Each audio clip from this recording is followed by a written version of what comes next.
नमस्कार दोस्तों। आज हम इस वीडियो में आप लोगों के लिए लेकर आए हैं एक इतनी महत्वपूर्ण जानकारी, एक ऐसा विषय जो हमारी हिंदू संस्कृति, सभ्यता को, हमारी परंपराओं को बहुत ज्यादा प्रभावित करता है।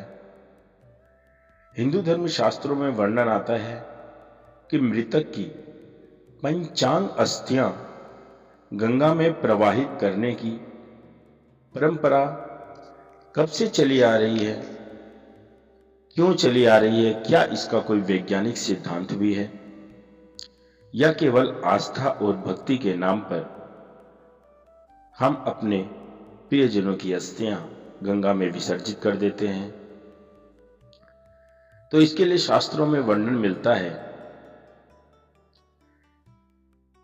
कि यावद अस्थनि गंगायाम तिष्ठन्ति पुरुषस्य च, यावद स्थनि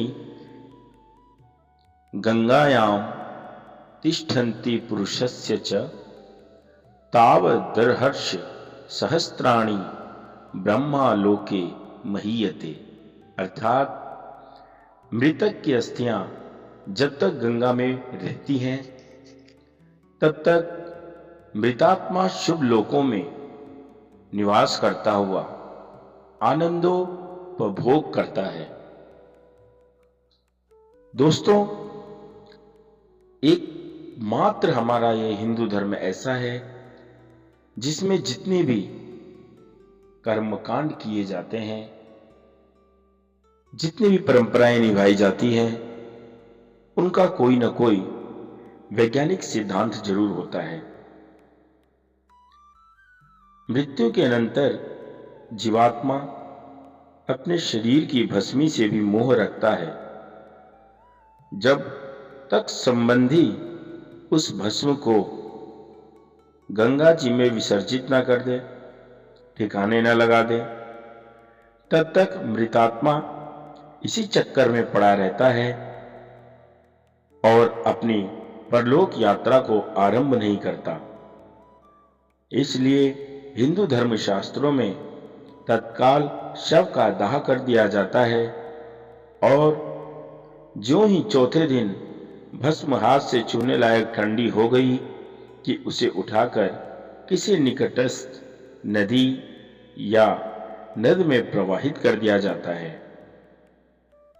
इस तरह मृतात्मा की धूल भी अवशिष्ट नहीं रहने दी जाती।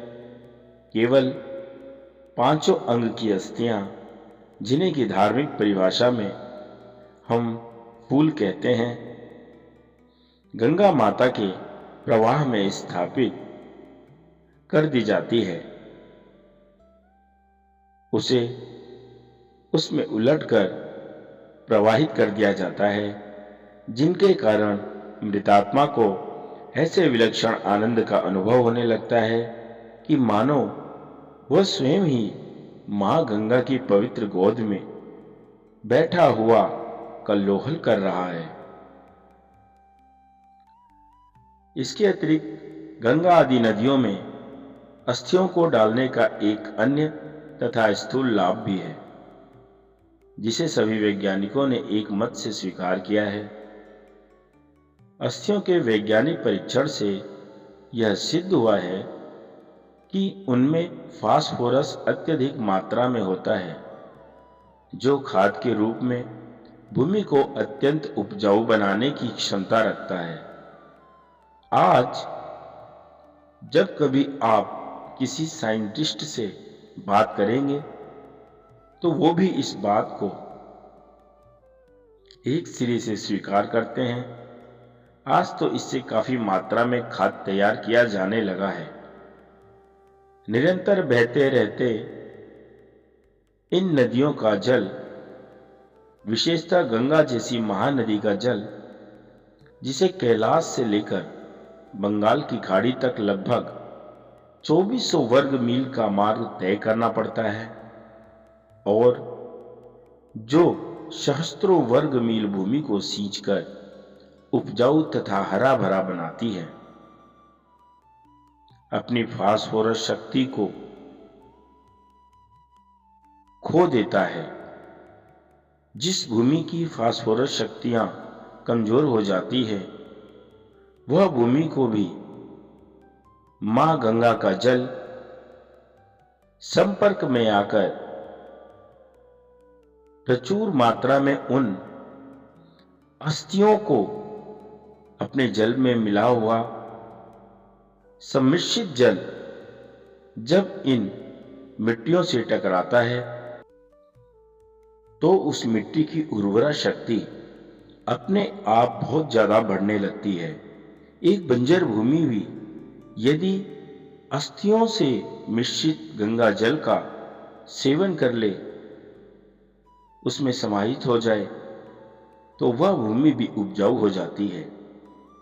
इस प्रकार के अस्थि विसर्जन के कृत्य से एक भारतीय संस्कृति का पुजारी जहां जीवन दशा में अपने तन को मातृभूमि की सेवा समृद्धि में लगाता है, वहां पर मरने पर भी अपनी अस्थियों को भी मातृभूमि की समृद्धि के लिए समर्पित कर सत्पुत्र का पालन करता है। यह कहना अतिशयोक्ति न होगा कि माता पिता की अस्थियों को फूल नाम से स्मरण करना भी एक लॉजिकल पॉइंट है, जहां मित्रात्माओं को, चाहे वह हमारी हो, परिजनों की हो, किसी की भी हो, हर मृतात्माओं के प्रति अगाध श्रद्धा और समादर का सूचक है। वहां वैज्ञानिक हेतु से भी समर्थित है। सभी जानते हैं कि प्रत्येक वृक्ष पे पुष्पोद्गम होने के अनंतर ही फलोदय होता है। पहले फूल आता है, तब जाकर ही फल होता है।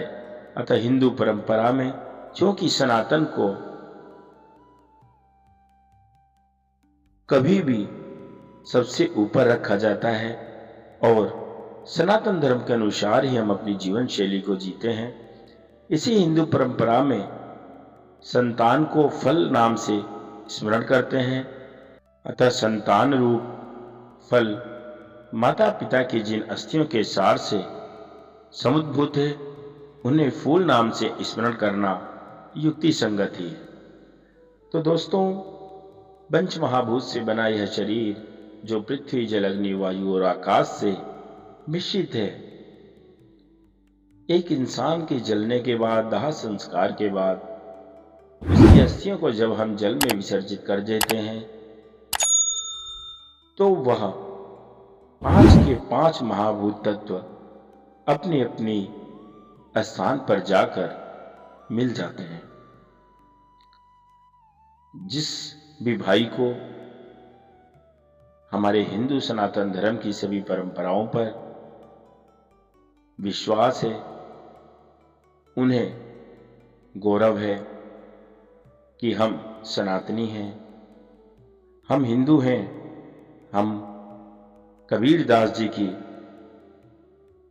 उस वचन का जीवन भर पालन करते हैं। लोग सोचते हैं कि हिंदुस्तान में कर्मकांड, पाखंड, दिखावा ज्यादा है, लेकिन उन्हें ये नहीं पता कि शास्त्रों के अनुसार हर कर्मकांड के पीछे एक वैज्ञानिक रहस्य छुपा हुआ है। और यही कारण है कि आज हिंदू धर्म के बहुत से शास्त्रों में लंदन, कनाडा, अमेरिका, रूस, बड़े बड़े देशों में भी रिसर्च चल रही है कि आखिर इनका रहस्य क्या है। तो दोस्तों, अगर वीडियो में दी गई जानकारी आप लोगों को अच्छी लगती है तो प्लीज़ एक प्यारा सा लाइक ज़रूर करें और इसी तरह के यूज़फुल कंटेंट पाने के लिए, सुनने के लिए आप हमारे चैनल को सब्सक्राइब भी कर सकते हैं।